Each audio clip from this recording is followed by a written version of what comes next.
Hello student, কিশলয়ে তোমাদের সবাইকে স্বাগত। আর আজকে আমরা খুবই ইন্টারেস্টিং একটা টপিক শুরু করতে চলেছি। তাই দেরি না করে সরাসরি টপিকে চলে যাব। আর যে ব্যাপারটা আজকে বলবো, যে টপিকটা আলোচনা করব, সেটা হচ্ছে কি, মানে আমাদের যে কম্পিটিটিভ বিভিন্ন এক্সাম আছে, বা কেমিস্ট্রির যে বোর্ড পরীক্ষায় বলো, বা এমনি কম্পিটিটিভের যে এআইটিপিলি, নিট, এই সমস্ত এক্সামগুলোতেও কিন্তু এই চ্যাপ্টার থেকে অনেক বেশি কোশ্চেন আছে। তাই এই টপিকটার উপরে আমরা বিশেষ গুরুত্ব আরোপ করব। তো প্রথমেই যেটা বলবো, আজকে মেনলি যে ক্লাসটা সেটা একটা ইন্ট্রোডাক্টরি ক্লাস। মানে একটা আউটলাইন তৈরি হবে তোমাদের এই বিষয়ের উপরে, একটা ধারণা তৈরি হবে, তারপরে আমরা পরপর এগিয়ে যাব। তো প্রথমেই আমি বলেছিলাম যে কেমিস্ট্রির সঙ্গে কিসের না, মানব সভ্যতার একটা, মানব সমাজের একটা নিবিড় মানে সম্পর্ক আছে, তাই তো? কীরকম, যখন পিরিয়ডিক টেবিল বলেছিলাম তখন আমি বলেছিলাম যে কেমিস্ট্রির সঙ্গে মানব সমাজের একটা সম্পর্ক আছে। মানব সমাজের যেরকম ইউনিট যদি আমি ধরি, একক যদি ধরি, তাহলে কাদেরকে বলবো? মানুষকে। তো সেরকমই কেমিস্ট্রির ক্ষেত্রেও মেনলি যে ইউনিট যদি ধরা হয়, বিশেষ করে ইনঅর্গ্যানিক কেমিস্ট্রির ক্ষেত্রে যদি আমরা একক ধরি, তাহলে কি পিরিয়ডিক টেবিলের যে এলিমেন্টগুলো সেগুলোকে দেখব, তাই তো? এবার ধরো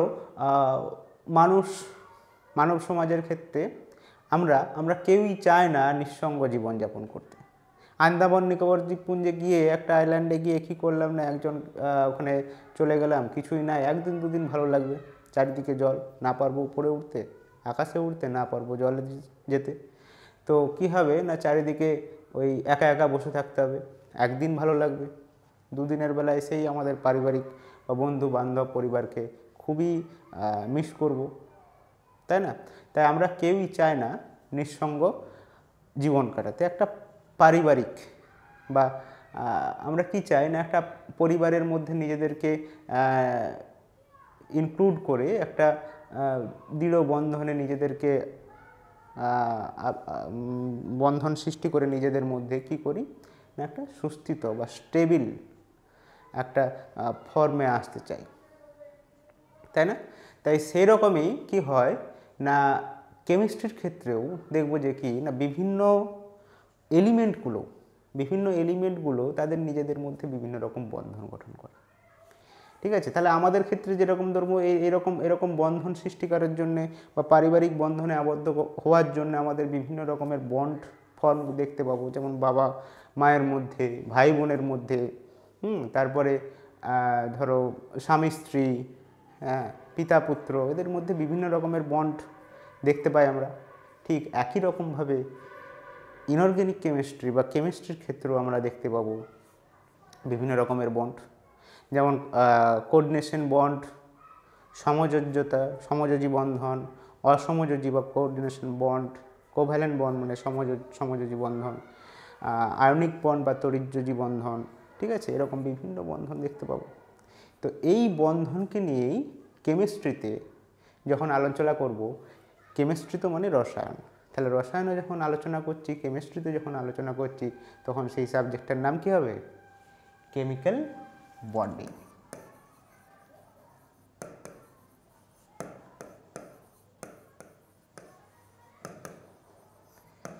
ওকে, বা রাসায়নিক বন্ধন, বোঝা গেল?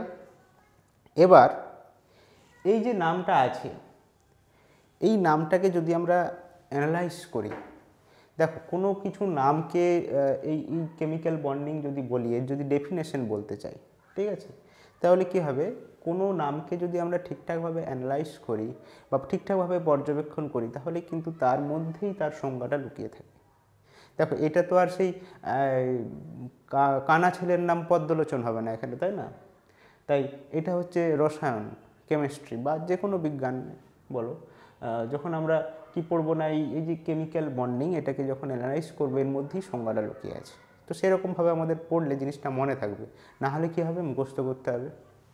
তাহলে দেখো, কেমিক্যাল বন্ডিং কি যদি আমরা সংজ্ঞা হিসেবে পেতে চাই, ডেফিনেশন পেতে চাই, তাহলে কি না, একটা বন্ড মানে কি, বন্ধন মানে আকর্ষণ, ঠিক আছে?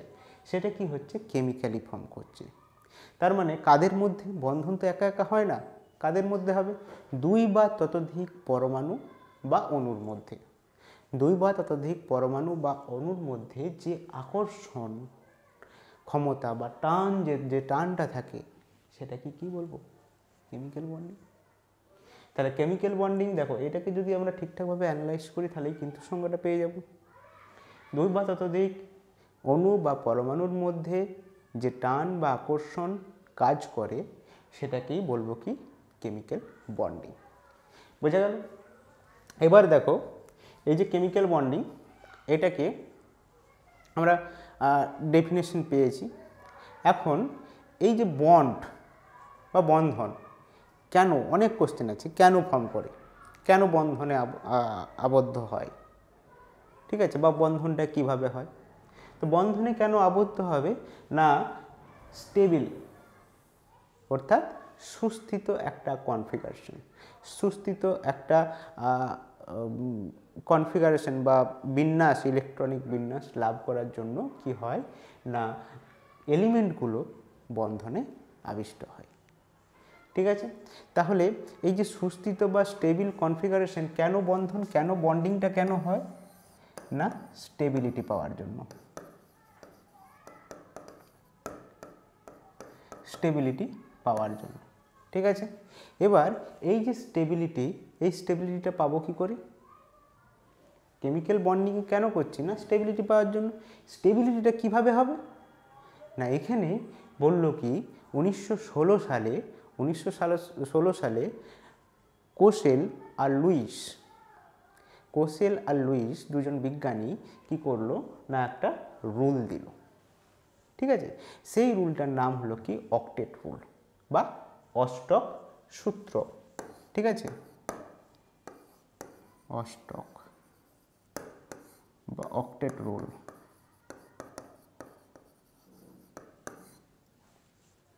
এই অক্টেট রুল, তো এইখানে কি বলা হলো না, যে মানে যে কোনো বন্ধনে, এখানে যদি বন্ডিং আমি দেখি, বন্ধনে বন্ডিং কারা পার্টিসিপেট করে, বন্ধনে পার্টিসিপেট করে না সবথেকে সর্ববহিষ্ঠ কক্ষের ইলেকট্রনগুলো, আউটার মোস্ট ইলেকট্রন, তাই তো।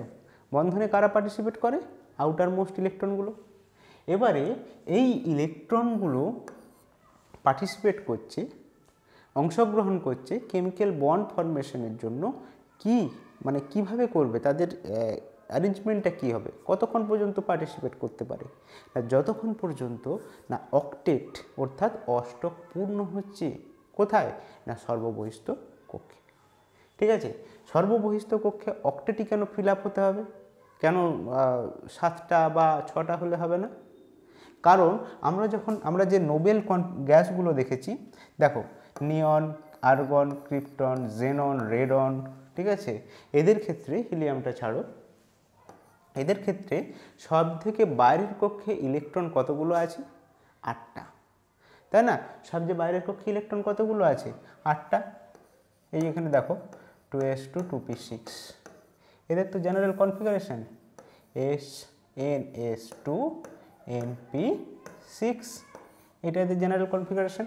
তাহলে আউটার মোস্ট সেলে টোটাল ইলেকট্রন কতগুলো হচ্ছে, 8টা, 6 আর 2 8টা। ঠিক আছে, আমরা যখন এটা তো আমরা SPD এগুলো যখন অরবিটাল স্ট্রাকচার দেখেছি, সেই হিসাবে আমরা যখন অষ্টক রুল দেখব বা অষ্টক সূত্রে দেখব, তখন 2 8 18 2 8 8 18 এরকমভাবে দেখব জিনিসগুলো। সেলের KL MN এই সেলগুলোতে যে ইলেকট্রন সবচেয়ে বেশি থাকবে সেই হিসাবে পড়ব। ঠিক আছে, তো এইদের ক্ষেত্রে মেইন যে কথাটা হলো কি, এদের ক্ষেত্রে সর্ববহিষ্ঠ কক্ষে 8টা যদি ইলেকট্রন থাকে বা পেয়ে যায়, তাহলে কোনো অ্যাটম যদি 8টা সর্ববহিষ্ঠ কক্ষে ইলেকট্রন পেয়ে যায়, তাহলে এদের মতো ইলেকট্রনিক কনফিগারেশন পেয়ে যাবে এবং সেটা স্টেবিল হবে, সুস্থিত হবে। ঠিক আছে, তাই এদের মতো ইলেকট্রনিক কনফিগারেশন পাওয়ার জন্য কি সবাই পেতে চেষ্টা করবে, স্টেবিলিটি পাওয়ার জন্য চেষ্টা করবে, আর সেই চেষ্টা করার জন্য কি হবে না, বন্ধনে আবদ্ধ হবে, বিভিন্ন রকম বন্ধনে। ঠিক আছে, সেই বন্ধনই, এবং তাই জন্য আমাদের বন্ড ফর্ম করবে। তাই সেই অষ্টক রুল এলো, ঠিক আছে, কী জন্য না স্টেবিলিটি পাওয়ার জন্য। এবং স্টেবিলিটি যেমন স্টেবিলিটি কেন স্টেবিলিটি না বন্ডিংয়ে পার্টিসিপেট করার জন্য, ঠিক আছে। এবার দেখো এবার এই যে অষ্টক সূত্র বা অষ্টক রুল আছে, এটার ক্ষেত্রে যেমন আমি একটা দেখাচ্ছি, দেখো যেমন এখানে NaCl নিচ্ছি, ঠিক আছে, NaCl নিচ্ছি। NaCl এর ক্ষেত্রে কি হবে, NaCl এর ক্ষেত্রে কীরকম হয়, সোডিয়ামের কতগুলো 2 8 11টা, 2 8 10 একটা আছে, ঠিক আছে। আমরা যদি এটাকে ইলেকট্রনিক কনফিগারেশন করি 1s2, এটা 2s2 2p6, আর এটা 3s1, ওকে। তো এটা হচ্ছে Na, আর এদিকে কে আছে Cl মানে 2 8 7 17 অ্যাটমিক নাম্বার 17, তাই তো। তাহলে দেখো 8 2 10 আর 7 17।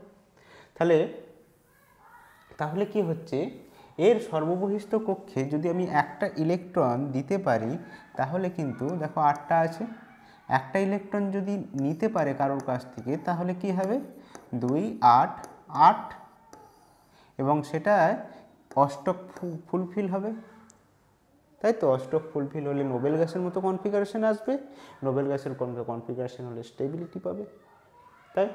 তার স্টেবিলিটি, এই স্টেবিলিটি পাওয়ার জন্য কি করবে, বন্ধন করবে, বন্ডিং ফরমেশন করবে। কার সাথে, সোডিয়ামের সাথে। কেন সোডিয়ামের সাথে করবে না, এর একটা দরকার, আর সোডিয়ামের কত, এই যে একটা এক্সট্রা আছে, দেখো, মানে এই যে একটা ইলেকট্রন আছে, এই চাইবে কি, একটা ইলেকট্রন যদি দিয়ে দিই আমি, তাহলে 2 আর 8টা, মানে সর্ববহিষ্ঠ কক্ষে দেখো 8টা থাকছে, অক্টেট ফুলফিল হচ্ছে।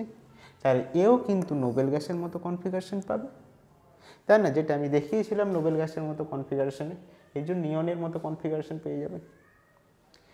ক্লোরিন একটা ইলেকট্রন নিয়ে আর্গনের মতো কনফিগারেশন পেয়ে যাবে। তার মানে তাহলে কি হলো না, নোবেল গ্যাসের মতো কনফিগারেশন লাভ করছে। তাই এ চাইবে একটা ইলেকট্রন একে দিয়ে দিতে, হলো। তাই এখানে কি হবে, দিয়ে কি হবে না 2 8 8 অষ্টক ফুলফিল হলো, আর এরও তখন একটা ইলেকট্রন চলে গেল, দিয়ে কি হলো না 2 8। তখন এটাকে বলতে পারবো Na+Cl-, দুজনে ক্যাটায়ন এনায়ন বন্ড ফর্ম যুক্ত হয়ে কী হবে NaCl, ঠিক আছে। তো এরকমভাবে কিন্তু অক্টেট ফুলফিল হয়। এবারে এই যত আমরা দেখব, যত আমরা এই চ্যাপ্টারে এগোবো, তখন আমরা দেখতে পাবো যে এই অষ্টক সূত্রের কিন্তু অনেক ব্যতিক্রম আছে। ব্যতিক্রম কী কী ব্যতিক্রম আছে, আবার নতুন কনসেপ্ট আসছে, ঠিক আছে। ব্যতিক্রম কী কী সেগুলো আমরা পড়ব। কীরকম ব্যতিক্রম, ধরো আমরা যদি নিই LiBr, ঠিক আছে। LiBr এর ক্ষেত্রে কি হয়, লিথিয়ামের কত ইলেকট্রনিক কনফিগারেশন, কত লিথিয়ামের হচ্ছে 3 অ্যাটমিক নাম্বার, ইলেকট্রনিক কনফিগারেশন বললাম, অ্যাটমিক নাম্বার হচ্ছে কত 3। তাহলে এটাকে যদি আমি ইলেকট্রনিক কনফিগারেশন করি, তখন কি পাবো 1s 2 2s 1, মানে অষ্টক রুলিতে যদি লিখি 2 1, আউটার মোস্ট এটাতে একটা আছে, বোঝা গেল।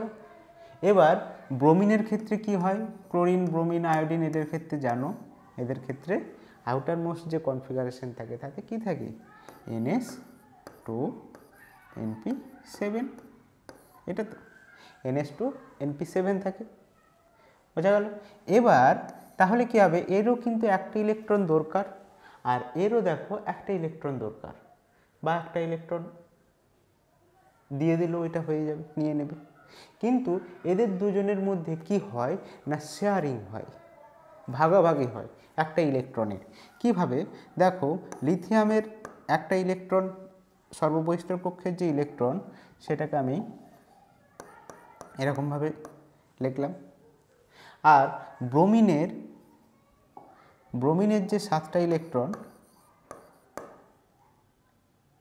1 2 3 4 5 6 NP7 হবে না, এটা NP5, মানে 5 আর 2 টোটাল 7। ওকে, তাহলে কি হবে দেখো, 7টা 5টা লিখছি আমি, 7টা মানে এটা তো একই সেলের আছে, তাই 1 2 3 4 5 6 7 হলো আছে। দুজনের কিন্তু অক্টেট ফুলফিল হয়নি, তখন এরা কি করবে, এদের মধ্যে শেয়ারিং হবে, এদের মধ্যে কি হবে, শেয়ারিং হবে।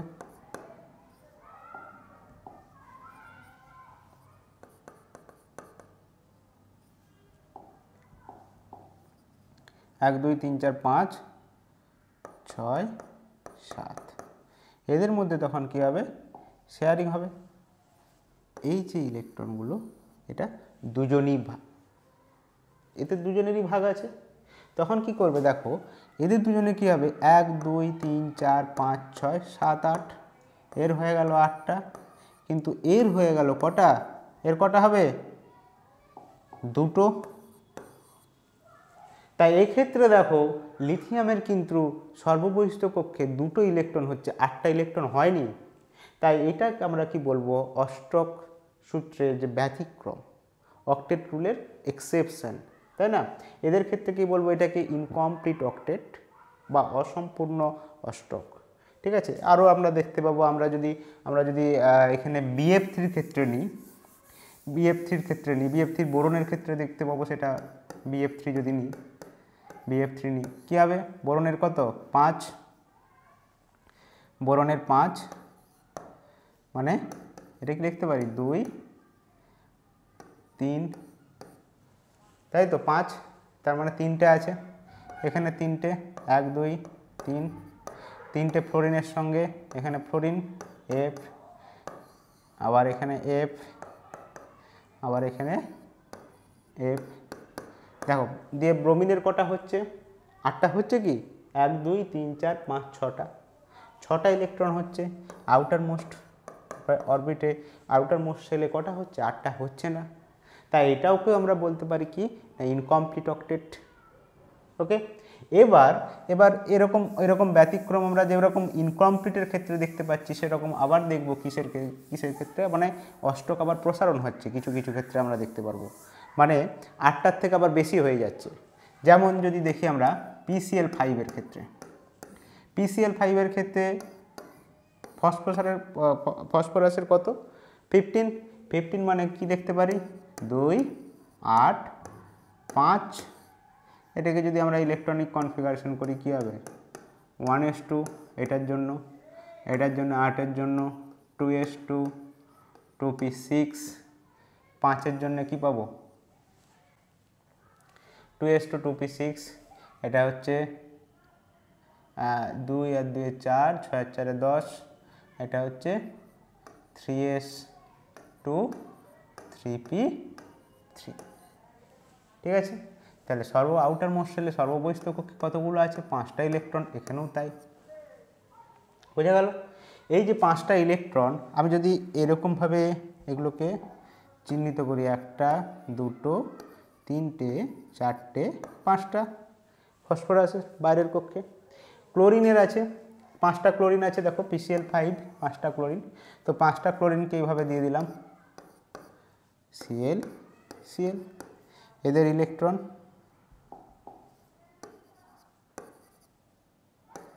4টে হয়েছে, আর একটা হবে,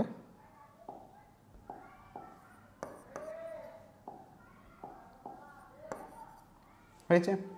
তাহলে দেখো টোটাল কতগুলো ইলেকট্রন হচ্ছে, এখানে 1 2 3 4 5 6 7 8 9 10 কতগুলো ইলেকট্রন হলো? 10টা ইলেকট্রন। 8টার থেকে বেশি তো, 10 8টার থেকে বেশি। তাই এক্ষেত্রে আমরা বলতে পারি কি অষ্টক সম্প্রসারণ হয়েছে। ঠিক আছে, তাহলে এরকম অষ্টক সূত্রের কিন্তু বিভিন্ন ব্যতিক্রম পাবো, যেটাকে ইনকমপ্লিট অক্টেট বলছি, আবার মানে অসম্পূর্ণ অষ্টক, আবার অষ্টক সম্প্রসারণ পাচ্ছি। তাহলে আমরা বুঝতে পারছি যে এই অষ্টক সূত্রটাই কিন্তু মানে একমাত্র নয় যেটার দ্বারা কি হবে না আমরা ডিফাইন করতে পারবো, বলতে পারবো যে এটার মাধ্যমেই বা এই অষ্টক ফুলফিল করার জন্যই কি হয়, বন্ড ফর্ম হয়। বলতে পারি না, কারণ বিভিন্ন ব্যতিক্রম দেখতে পেয়ে গেছি। তাই আমরা এর পরবর্তী ক্ষেত্রে দেখব যে পোটেনশিয়াল এনার্জি দিয়ে এটাকে কীভাবে এক্সপ্রেস করা হয়, কীভাবে বন্ড ফর্ম করা হয় সেটা আমরা দেখব। কীভাবে পোটেনশিয়াল এনার্জি দিয়ে, তখন একটা নতুন কনসেপ্ট এলো। কি কনসেপ্ট না, পোটেনশিয়াল এনার্জি মিনিমাম করার জন্য, মিনিমাম পোটেনশিয়াল এনার্জি পাওয়ার জন্য কি হবে না বন্ডে অংশগ্রহণ করবে বা বন্ড ফর্মেশন করবে। কী জন্য? সবচেয়ে কম পোটেনশিয়াল এনার্জি পাওয়ার জন্য। ঠিক আছে, তখন নতুন যে কনসেপ্টটা এলো তাতে বলা হলো কেন বন্ড ফর্ম করে না, to get minimum potential energy. Okay, to get minimum potential energy. আমরা এনসিইআরটির ক্ষেত্রে দেখব, যখন ভিভিটি পড়ব, ভ্যালেন্স বন্ড থিওরি আছে, সেই ক্ষেত্রে দেখব কি হাইড্রোজেনের ক্ষেত্রে একটা ফিগার সেখানে দেওয়া আছে, টোটাল একটা গ্রাফ দেওয়া আছে। তো গ্রাফটা ঠিক এরকম হয়, হাইড্রোজেনের ক্ষেত্রে দেওয়া আছে। হ্যাঁ, পোটেনশিয়াল এনার্জি কি জিনিসটা কি, ধরো তোমাদেরকে আমি এই মুহূর্তে একটু মোটিভেশন দিলাম পড়ার জন্য কি করলাম, মোটিভেট করলাম, তখন কি হবে, তোমরা এনার্জি একদম অ্যাবজর্ব করে নেবে, এনার্জেটিক্যালি কী হবে, হাই হয়ে যাবে, সঙ্গে সঙ্গে যে পড়তে বসে যাবে একদম। কিন্তু কিছুদিন যাওয়ার পরে কী হবে, সেই জায়গায় সেই হাতের আঙুলগুলো তখন পেন ধরার থেকে মোবাইল স্ক্রলিংয়ে বেশি ব্যস্ত থাকবে, তাই না? তাহলে সেরকম জিনিসটা আসবে। তো তখন কী হবে, যখন আমি এনার্জি মোটিভেট করছি মানে পোটেনশিয়াল এনার্জি হাই হয়ে গেছে, তাই ওটাকে আবার যখন নিচের দুদিন পরে যখন যাবে, আমাদের সবাই ন্যাচারাল ক্যারেক্টার এটা, যে আমরা সবাই স্টেবিলিটি পেতে চাই, এনার্জি বেশি দিন থাকে না, তাই না, আবার কমে যাবে। তখন দেখো সেই গ্রাফটা ঠিক এইরকমভাবে একটা গ্রাফ পাওয়া গিয়েছিল। ঠিক আছে, হাইড্রোজেনের ক্ষেত্রে এরকমভাবে একটা গ্রাফ পাওয়া গিয়েছিল। এটাকে আমরা পোটেনশিয়াল এনার্জি দিয়ে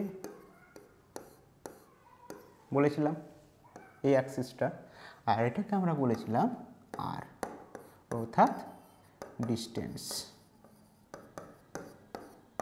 ওকে, এই জিনিসটা কীরকম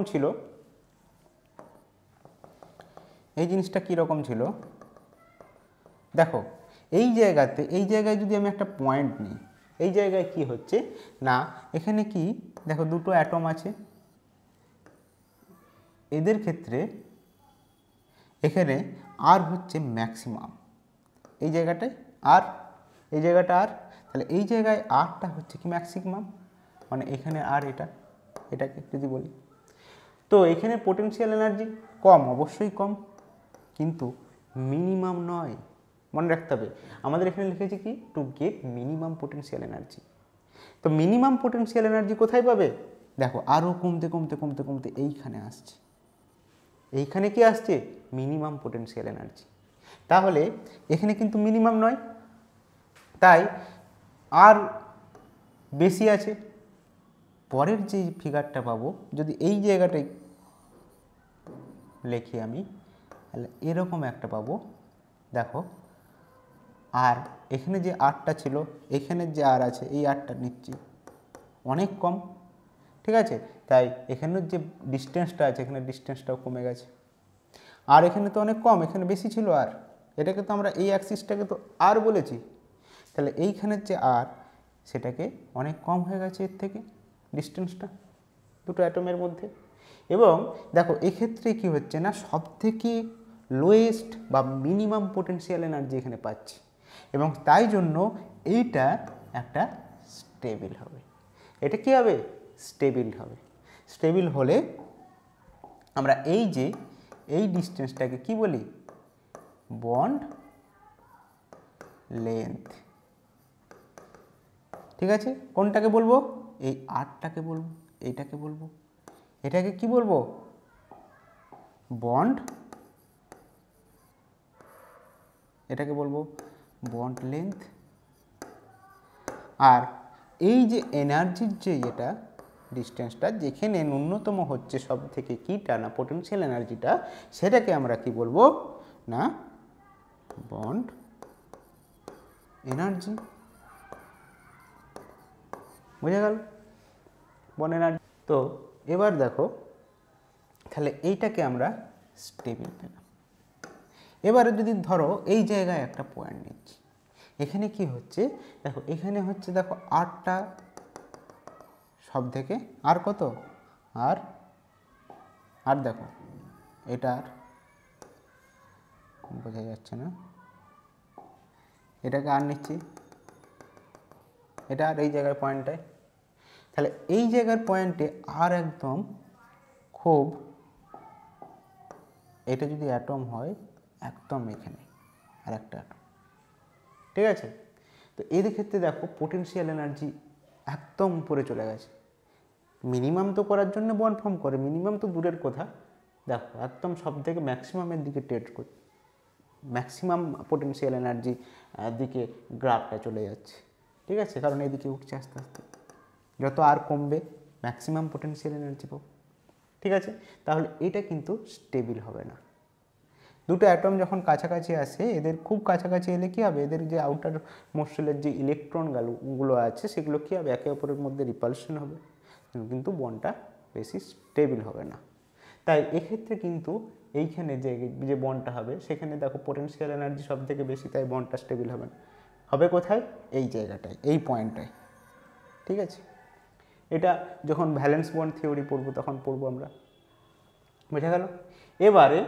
এরবার আমরা কী জিনিস, আরও কী জিনিস পড়বো এই চ্যাপ্টারের মধ্যে, বললাম কি আজকে টোটাল একটা আউটলাইন পেয়ে যাচ্ছি, যার ফলে আমাদের সুবিধা কী হবে, পরবর্তী ক্ষেত্রে আমরা কোন কোন জিনিসগুলো পড়তে পারবো এই চ্যাপ্টারের মধ্যে আছে, কিভাবে পড়বো সেগুলো কিন্তু বুঝতে পারবো। ঠিক আছে, এবার দেখো আমাদের মানব সমাজের বা সভ্যতার ক্ষেত্রে যে রকম বন্ডগুলো হয়, ওই যে বললাম না, ভাই বোন, বাবা মা, এদের ক্ষেত্রে বিভিন্ন রকম বন্ধন হয়। ঠিক আছে, কেমিস্ট্রিতেও কিন্তু সেরকম বন্ধন পাবো। কি কি না, আয়নীয় বন্ধন, তড়িৎ যোজ্যতা, যে তড়িৎযোজী বন্ধন যেটাকে বলবো, সমযোজী বন্ধন পাবো, অসমযোজী বন্ধন পাবো। ঠিক আছে, তো আমরা কিভাবে সেটা হবে, সেই বন্ধনগুলো কি করে হবে না, আমরা আগেই জানতে পেরেছি যে বন্ধনে আবদ্ধ হয় কারা, অংশগ্রহণ কারা করে না, যারা সব থেকে আউটার মোস্ট সর্ববহিষ্ঠ কক্ষে যে ইলেকট্রনগুলো আছে সেগুলো অংশগ্রহণ করে। ঠিক আছে, তাহলে সেইগুলো অংশগ্রহণ করছে কিভাবে, সর্ববহিষ্ঠ কক্ষের ইলেকট্রনগুলো কিভাবে অংশগ্রহণ করছে না, ইলেকট্রনের কি হয়, ইলেকট্রন কি হয়, গ্রহণ বা বর্জন হতে পারে, গ্রহণ বা বর্জন হতে পারে, অথবা কি হয়, ইলেকট্রনের শেয়ারিং হয়, ভাগাভাগি হয়। ঠিক আছে, শেয়ার হয়। ঠিক আছে, শেয়ার হয়। এবারে দেখো যদি ইলেকট্রন গ্রহণ বা বর্জন, মনে করো একজনের ইলেকট্রন দরকার, যেমন NaCl এর ক্ষেত্রে বললাম, ক্লোরিনের কি হয় না, একটা ইলেকট্রন দরকার, সোডিয়ামের একটা ইলেকট্রন এক্সট্রা হয়ে গেছে, কী জন্য, অষ্টক পূর্তির জন্য। অষ্টক মানে অক্টেট ফুলফিল করতে গেলে একটা ইলেকট্রন ছেড়ে দিতে হবে, তখন কী হবে, বর্জন করবে, ক্লোরিন সেক্ষেত্রে গ্রহণ করবে। তাই এই যে এই রকমভাবে যে বন্ধনগুলো গঠন হয় সেগুলোকে আমরা কি বলবো, আয়নীয় বন্ধন। আয়নীয় বন্ধন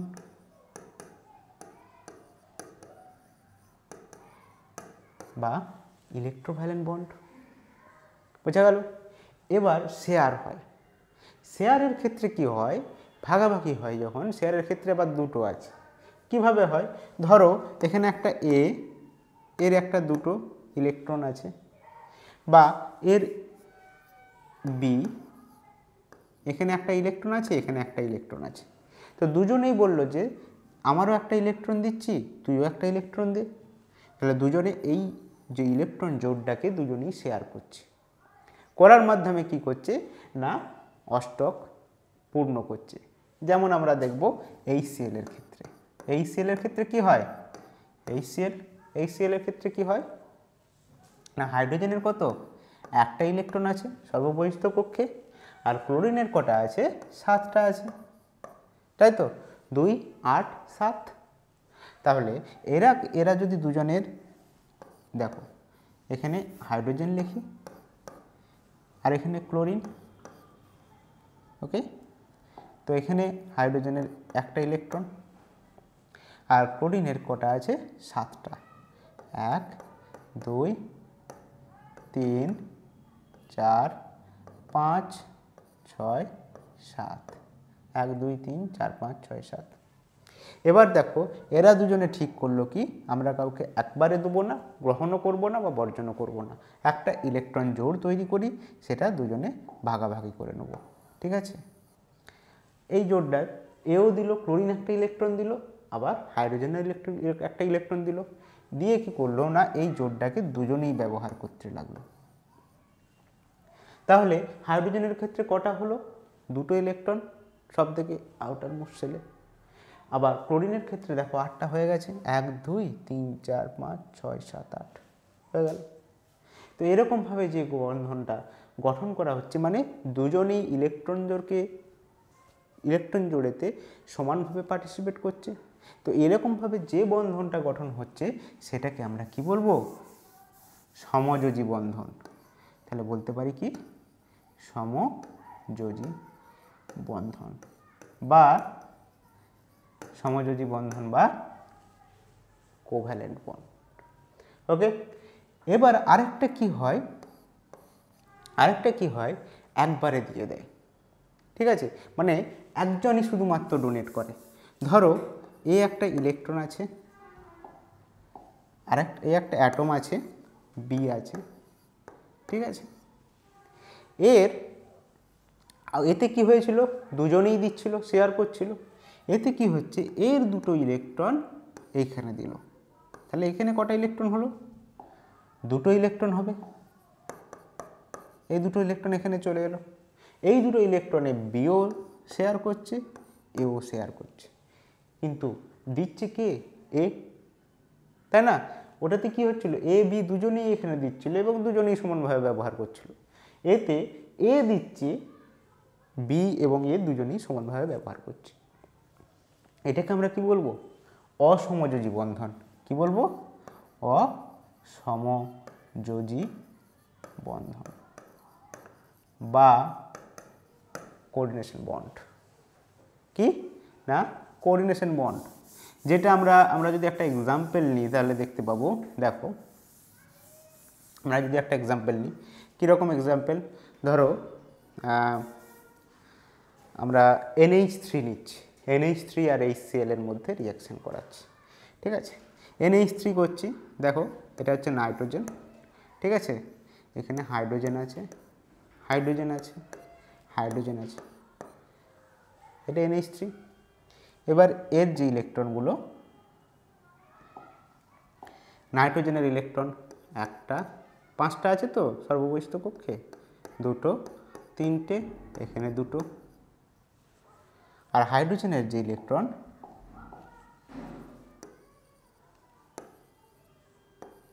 বোঝা যাচ্ছে, ঠিক আছে। দেখো এখানে দেখো 2টো ইলেকট্রন টোটাল কটা হয়েছে, 1, 2, 3, 4, 5, 6, 7, 8, 8টা ইলেকট্রন হয়ে গেছে। এবার এটা NH3, এবারে আমি যদি HCl করি প্লাস HCl লিখছি, HCl আমি একটু আগে দেখালাম যেটা কোভ্যালেন্ট বন্ড হয়, ঠিক আছে। তো চলো আরেকবার দেখিয়ে দিই, HCl এর ক্ষেত্রে কি হয় দেখো, হাইড্রোজেনের এটা একটা হলো, একটা ক্লোরিনের কি হয়, একটা 7টা আছে, 2, 3 4 5 6 7 এই দুটো শেয়ার হয়, দিয়ে কি হয় এখানে HCl গঠন হয়, যেটাকে আমি দেখালাম আগে সমযোজী বন্ধন হিসেবে। এবার যখন রিয়াকশন হবে তখন কি হবে, সেটা দেখতে হবে। কি হয় না NH4 প্লাস হয়, Cl মাইনাস হয়। আমরা কি জানি NH4 প্লাস, দেখো NH4 plus plus Cl minus, এটা হয় তাই তো, Cl মাইনাস হয়, Cl মাইনাস, এটা পাই আমরা। এবার এদের যে ইলেকট্রনিক কনফিগারেশন সেটা যখন দেখব তখন একটা জিনিস পাবো। কী রকম দেখো, খুব ইন্টারেস্টিং জিনিস। দেখো কি পাবো, আচ্ছা এখানেই দেখাই কি হচ্ছে। দেখো নাইট্রোজেনের ক্ষেত্রে কি হচ্ছে, নাইট্রোজেন এখানে আছে, নাইট্রোজেন আছে এটা, ঠিক আছে। নাইট্রোজেনের এগুলো যেমন ছিল ঠিক রয়ে যাবে, 1 2 3 4 5টা। আর এখানে যেরকম হাইড্রোজেনগুলো আছে ঠিক রয়ে যাবে, হাইড্রোজেন হাইড্রোজেন হাইড্রোজেন হলো। হাইড্রোজেনের ইলেকট্রনগুলোকে আমি দেখিয়ে দিই, হাইড্রোজেনের ইলেকট্রন হয়ে গেল NH3। এবার এইখানে যে দুটো, এই যে এই হাইড্রোজেন যেটা আছে, এই হাইড্রোজেন যেটা আছে সেটা কি হবে, এখানে চলে আসবে, হলো, ঠিক আছে। মানে কি এখানে যে ইলেকট্রন জোড়টা নাইট্রোজেন সে কিন্তু একা এখানে দিল, ঠিক আছে, আর দুজনে মিলে শেয়ার করছে। দেখো হাইড্রোজেনের তাহলে কটা হলো, 2টো ইলেকট্রন হয়ে গেল, আর নাইট্রোজেনেরও অক্টেট ফুলফিল হলো, 1 2 3 4 5 6 7 8 হয়ে গেল, আর হাইড্রোজেনের কি হলো, 2টো ইলেকট্রন, ঠিক আছে। তাহলে টোটাল কি হলো, এটাকে NH4 প্লাস হয়ে গেল, যেটা আমি একটু আগে লিখেছিলাম NH4 প্লাস, বোঝা গেল। আর ক্লোরিন এখানে কিন্তু দেখো এই হাইড্রোজেনের যে ইলেকট্রনটা সেটা কিন্তু এখানে আসেনি, সেটা এখানে এসছে কি, এই যে এই ইলেকট্রনটা, এই যে এই ইলেকট্রনটা সেটা কিন্তু এখানে নেই। এখানে কার ইলেকট্রন আছে, নাইট্রোজেনের। নাইট্রোজেন ইলেকট্রন দিয়েছে, ইলেকট্রন জোড়টাকে দিয়েছে, দুজনে মিলে হাইড্রোজেন এবং নাইট্রোজেন দুজনে মিলে ব্যবহার করছে। তো আবার HCl এর ক্ষেত্রে কি, এই Cl মাইনাস তখন কি হবে, Cl মাইনাস তখন কি হবে, plus Cl minus, Cl minus মানে Cl এর ক্ষেত্রে যে এই ইলেকট্রনগুলো লিখে নিই, 1 2 3 4 5 6 7, আর একটা ছিল এখানে হাইড্রোজেনের ইলেকট্রন, হয়েছে। এটা কি হয়ে গেল, Cl মাইনাস। তো এইটা যখন NH3 আর HCl এর যখন রিয়াকশন দেখব তখন কিন্তু আমরা এটা দেখতে পাই। তো এই যে বন্ড যেটা গঠন হলো, এই যে বন্ডটা আমরা দেখেছি, এটা কিন্তু কোঅর্ডিনেশন বন্ড, অর্থাৎ অসমযোজী বন্ধন, বোঝা গেল। এটা কি অসমযোজী বন্ধন। তো এর পরবর্তী ক্ষেত্রে আমরা আরও পড়ব কি হাইড্রোজেন বন্ড, বা এখানে যখন আয়নীয় বন্ধন বা ইলেকট্রোভ্যালেন্ট বন্ড যখন পড়ব তার রেসপেক্টে আমরা আরও জিনিস পড়ব। যেমন এর ক্ষেত্রে ল্যাটিস এনার্জি পড়ব, আয়নীয় বন্ধন যখন পড়ব তখন কি পড়ব, ল্যাটিস এনার্জি পড়ব, আয়নীয় বন্ধন কিভাবে হচ্ছে তার প্রপার্টি। হ্যাঁ, আয়নীয় বন্ধন তো আমি দেখিয়ে দিলাম এখানে NaCl এর ক্ষেত্রে, পরের যে ক্লাস হবে সেখানে আমরা এই প্রপার্টিস আয়নীয় যে কম্পাউন্ডগুলো আছে ইলেকট্রোভ্যালেন্ট কম্পাউন্ড, ঠিক আছে, সেক্ষেত্রে ইলেকট্রোভ্যালেন্সি পড়ব, ল্যাটিস এনার্জি পড়ব এবং তার রেসপেক্টে বর্ন হেবার সাইকেল পড়ব নেক্সট ক্লাসেতে। তারপরে আমরা সমযোজ্যতা বা কোভ্যালেন্ট বন্ডের ক্ষেত্রেও একই জিনিস করব, পরপর পড়ে যাব। তারপরে কি আসবে আমাদের নেক্সট যেটা আসবে সেটা হবে কি না VBT পড়ব, valence bond theory, valence bond theory আসবে। তারপরে বিভিন্ন হাইব্রিডাইজেশন আসবে, হাইব্রিডাইজেশনের মধ্যে আসবে কি কি না sp আসবে, sp2 আসবে, sp3 আসবে, হ্যাঁ, DsP3 sp3 আসবে, এরকমভাবে অনেক পাবো, হাইব্রিডাইজেশন পড়বো, ঠিক আছে। তারপরে আসবে কি এমওটি, মলিকুলার অরবিটাল থিওরি, ঠিক আছে। এবং তারপরে আস্তে আস্তে কি এরপরে কী পাবো, এমওটি পাবো, এরপর এমওটি পাবো, তারপর কি পাবো না আরও বিভিন্ন যে ছোট ছোট জিনিসগুলো আছে যেগুলো হাইড্রোজেন বন্ড, সেগুলো আমরা আস্তে আস্তে হাইড্রোজেন বন্ডেরও এবার বিভিন্ন ভাগ আছে, ঠিক আছে। যেমন পোলার আছে, নন পোলার আছে, সেগুলো সব এই চ্যাপ্টারে আস্তে আস্তে আমরা পড়ব। তো আশা করি তোমাদের এই কেমিক্যাল বন্ডিং সম্পর্কে একটা আউটলাইন দিতে পেরেছি। তো আজকের মতো এখানেই, পরবর্তী ভিডিওতে আমরা এই কেমিক্যাল বন্ডিং নিয়ে ডিটেলসে আলোচনা করব, আরও ডিটেলসে আলোচনা করব। তো এর মধ্যে তোমাদের যদি কোনো কনফিউশন এবং কোয়ারিজ যদি থেকে থাকে তোমরা কিন্তু কমেন্টে জানাও, অথবা আমাদের এখানে মেল আইডি আছে ekisoloi@gmail.com, সেখানে তোমরা জানাতে পারো। Thank you.